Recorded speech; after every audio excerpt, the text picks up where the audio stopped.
Vous, parents, savez-vous qu'en développant cette partie du cerveau chez votre enfant, il réussira sa vie? Donc tu dis que en développant une certaine partie du cerveau chez l'enfant, ça pourrait lui permettre de mieux réussir sa vie plus tard. Qu'est-ce que tu entends par là exactement? Alors, ce que j'entends par là, c'est que les neuroscientifiques ont découvert que dans une partie du cerveau, cette partie-là, qu'on appelle la partie préfrontale, il y a des connexions au niveau des neurones qui se font et qui vont permettre à l'enfant de développer ce qu'on appelle les fonctions exécutives. Et ces fonctions exécutives sont au nombre de 3. Et lorsqu'elles sont bien développées, ça va permettre à l'enfant de réussir sa vie d'adulte dans tous les domaines importants, le domaine académique, le domaine professionnel, le domaine relationnel, social, etc. Et donc ces 3 fonctions exécutives, comment on peut les définir en fait, ce sont des fonctions qui permettent chez l'enfant, premièrement, de développer sa mémoire de travail. Donc c'est la première fonction exécutive qu'on appelle la mémoire de travail, qui va permettre à l'enfant de retenir des informations en un temps très court, des consignes par exemple. La deuxième fonction exécutive est ce qu'on appelle le contrôle inhibiteur. Ça va permettre à l'enfant de faire abstraction de tout ce qui peut le distraire, tous les stimuli extérieurs, et de pouvoir aussi développer sa patience. Par exemple, il y a des enfants qui ne peuvent pas patienter. Quand ils souhaitent prendre la parole, ils coupent constamment la parole aux adultes et aux autres enfants. Donc cette fonction qu'on appelle le contrôle inhibiteur, si elle est bien développée, va permettre à l'enfant de pouvoir se contrôler. Et la troisième fonction exécutive est la fonction qu'on appelle la fonction de flexibilité. Ça va permettre à l'enfant de corriger ses erreurs lors d'un exercice ou d'une situation et de pouvoir rebondir dessus et se réadapter, s'adapter à une nouvelle situation. Voilà, donc ces 3 fonctions exécutives, lorsqu'elles sont bien développées chez l'enfant, vont lui permettre d'acquérir des apprentissages plus facilement et être plus autonome, indépendant et être très à l'aise dans la vie quotidienne. Ok, donc effectivement, ouais, c'est super intéressant. Et moi, je me demandais, est-ce que l'enfant, il naît directement avec ses fonctions ou alors il faut faire quelque chose en particulier pour qu'il les développe? Oui, c'est une bonne question. En fait, au niveau cérébral, le cerveau se développe intra-utérine. Déjà, dans le ventre de la maman, le bébé développe toutes ses connexions au niveau cérébral. Donc, dès la naissance jusqu'à 2 ans, maximum 3 ans, il y a la partie sensorielle qui est importante chez l'enfant, cette partie qu'il faut stimuler chez l'enfant. On pourra y revenir lors d'une prochaine vidéo. Mais pour parler des fonctions exécutives, la période la plus sensible, la plus importante, où le pic est vraiment visible, c'est à partir de 3 ans. De 3 ans à 5 ans, c'est vraiment la période sensible pour aider son enfant à développer ses fonctions exécutives. Lorsqu'elles sont bien développées, va permettre chez l'enfant plus tard d'avoir, comme je l'ai dit tout à l'heure, de très bons résultats académiques, d'avoir une vie globalement satisfaisante en tout point. Elle va permettre aussi à l'enfant d'avoir une bonne estime de lui-même, de pouvoir gérer ses émotions et également éviter tout ce qui est addiction à l'alimentation, addiction aux drogues, etc. Donc c'est pour ça que la société a un rôle très important à ce niveau-là. C'est vraiment d'accompagner les enfants de cette tranche d'âge-là, en particulier, à développer de solides fonctions exécutives pour que plus tard, ce soit des adultes épanouis. Les neuroscientifiques comme Adele Diamond, une spécialiste internationale des fonctions exécutives, déclarent qu'en fait, les enfants qui rentrent en classe de CP, l'équivalent du niveau en France, c'est plus important d'avoir pour eux des fonctions exécutives solides plutôt que de connaître leur alphabet, les lettres, les chiffres, etc. Ça montre à quel point les fonctions exécutives sont vraiment le socle, vraiment les fondations primordiales pour que les enfants puissent s'épanouir et apprendre tout ce qu'ils souhaitent apprendre avec facilité. Et quand tu dis la société, t'entends quoi exactement par là? C'est l'éducation nationale, l'État? Oui, la société, ce sont toutes les personnes qui sont en contact avec des enfants, les éducateurs, les parents, les écoles, les crèches, toute personne qui joue un rôle d'éducateur auprès des enfants. Les personnes plutôt extérieures, c'est ça, à l'entourage? Les personnes extérieures, comme les parents eux-mêmes, les oncles, toutes les personnes qui vivent qui font partie de l'entourage de l'enfant, que ce soit familial ou extra-familial. D'accord, ok. Donc, ouais, c'est vrai que dit comme ça paraît assez théorique. Mais est-ce qu'il y a justement des études concrètes qui ont été réalisées comme ça par des chercheurs enfin, avec des enfants et qui ont abouti à des résultats? Oui, tout à fait. Il y a une chercheuse qui s'appelle Marty Rossmann qui a étudié le style de vie de 84 enfants âgés de 3 ans. Elle les a suivis sur une longue période de 10 ans, ensuite 16 ans et jusqu'à leurs 25 ans. Et effectivement, les découvertes ont été probantes. Ces enfants, ce groupe d'enfants qui avaient donc des fonctions exécutives solides, ont permis justement de rentrer dans des universités prestigieuses. Ils ont réussi donc leur cursus académique.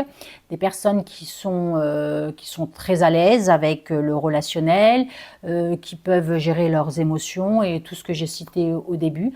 Donc des adultes épanouis, contrairement à d'autres enfants où leur fonction exécutive n'était pas suffisamment développée, où c'était plutôt l'effet inverse. Donc, dans cette étude, Marty Rossmann a observé que parmi ces 84 enfants, ceux qui avaient développé de solides fonctions exécutives étaient des enfants qui avaient participé très tôt, dès l'âge de 3 ans, aux tâches ménagères.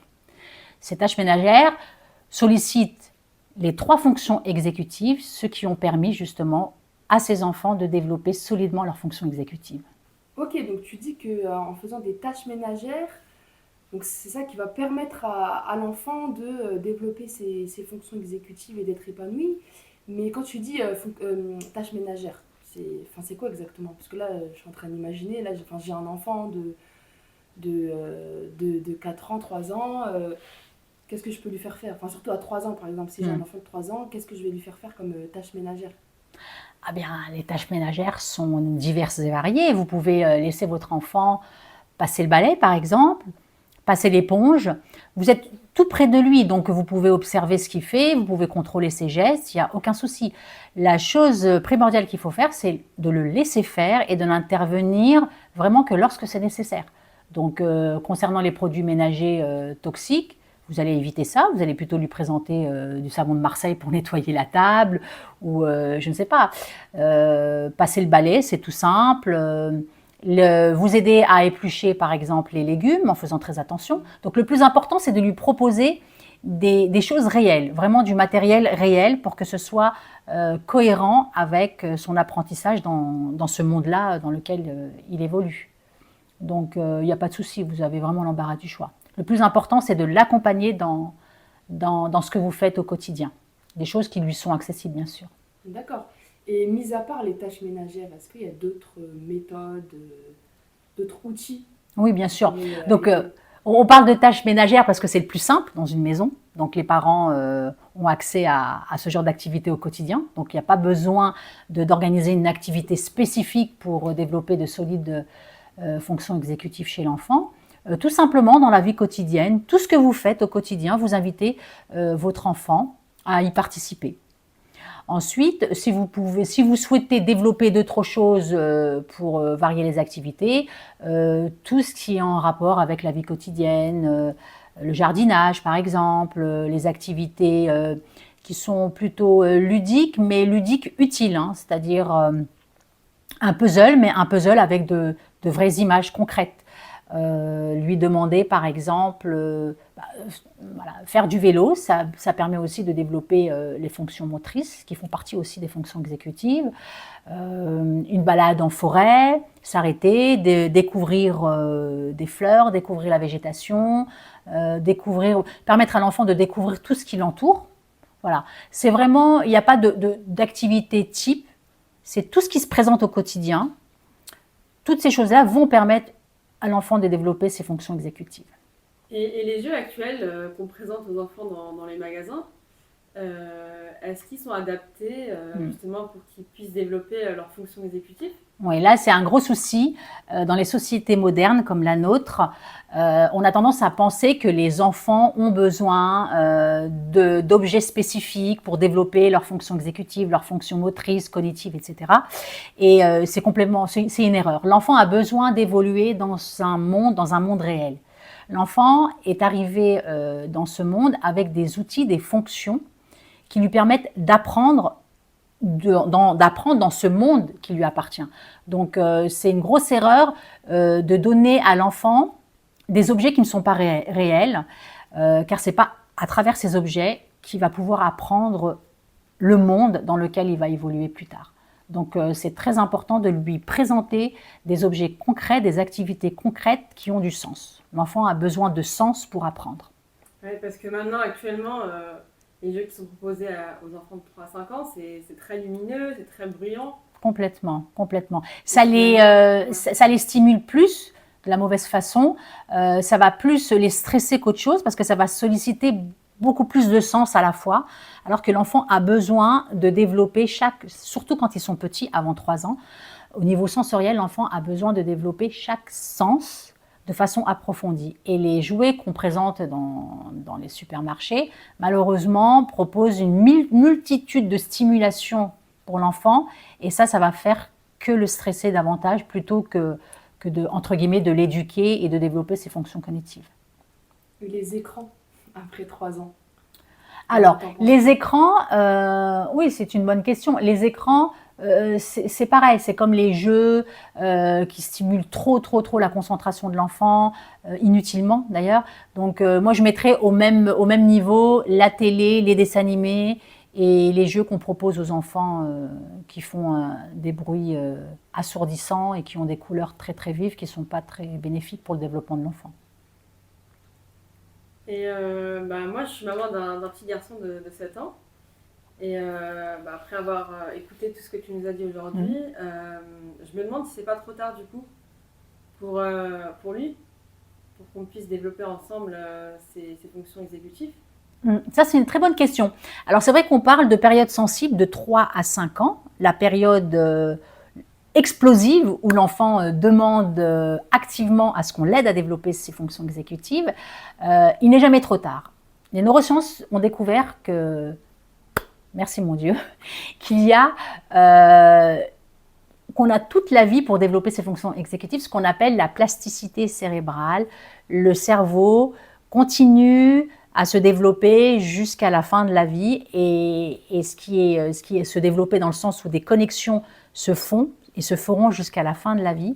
Et ça, c'est plutôt rassurant. Donc, grâce à cette plasticité cérébrale, on peut rattraper, entre guillemets, le retard, la période qu'on n'a pas pu développer, cette période de 3 à 5 ans, mais ce sera plus difficile. Pour ça qu'on insiste beaucoup sur cette période cruciale des 3 à 5 ans, où les apprentissages vont se faire de façon naturelle chez l'enfant, parce qu'il est en demande. Donc, ce sera très fluide. Ça ne va pas lui demander d'effort. Et il va prendre une quantité de choses plutôt que de commencer à les développer plus tard, où ça demandera un peu plus d'effort à l'enfant et ce sera de pas très bonne qualité, si je puis dire, par rapport à cette période de 3 à 5 ans. Donc vraiment, insister, c'est très important d'insister sur cette période sensible qui va permettre à l'enfant d'acquérir toutes ses compétences de façon fluide. Mais il n'est jamais trop tard, je vous rassure, pour les développer. C'est rassurant du coup. Et dernière petite question, comment est-ce que, comme mon enfant a 7 ans, je lui propose aussi de faire toutes les tâches au quotidien avec moi. Oui. D'autres choses sont adaptées en fonction de l'âge. Oui, complètement. C'est-à-dire que toutes les choses qui font partie de la vie quotidienne, les tâches ménagères, les activités extérieures, le relationnel, vous discutez avec des adultes. Moi, j'encourage les parents à amener leurs enfants, leur faire découvrir toutes les situations de vie. Ça peut être des discussions entre adultes. Bien sûr, il y a des sujets qu'il faudra éviter en leur présence, mais globalement, une vie tout à fait normale, une vie au quotidien, dans tous les domaines, va permettre à l'enfant de développer ses fonctions exécutives. Et puis, insister peut-être, si vous voyez que votre enfant de 7 ans n'a pas de solides fonctions exécutives, à ce moment-là, lui présenter des activités qu'il aime, bien sûr, qui vont permettre de développer ses fonctions exécutives, les fonctions de mémorisation, par exemple, à travers certains jeux, certains exercices adaptés à son âge, par exemple, à condition qu'il soit volontaire, bien sûr. Et comment est-ce que je peux tester, entre guillemets, si ces fonctions ont été développées ou pas? Alors, bonne question également. Comment voir si l'enfant n'a pas de solides fonctions exécutives? Eh bien, on les voit en classe de CP, par exemple. Des enfants qui arrivent, qui ont des difficultés de concentration, les difficultés scolaires, des difficultés de mémorisation et des enfants parfois agités aussi. Les enfants agités sont des enfants qui manquent cruellement de nourriture intellectuelle. C'est-à-dire que vraiment... C'est qualifié d'hyperactif, non? Alors l'hyperactivité, il y a différentes formes d'hyperactivité. Mais clairement, effectivement, la grande partie des enfants dits hyperactifs sont des enfants justement à faible développement des fonctions exécutives. Ce sont des enfants qui n'ont pas pu ou n'ont pas su développer leurs fonctions exécutives en temps et en heure, si on peut dire ça comme ça. Mais ce n'est pas trop tard, comme je disais tout à l'heure. Il y a toujours un moyen de rattraper ce retard. Ce sera un peu plus difficile, mais il faut être patient. Mais ce n'est pas impossible. Donc, si vous voulez que vos enfants réussissent dans la vie, donnez-leur le balai.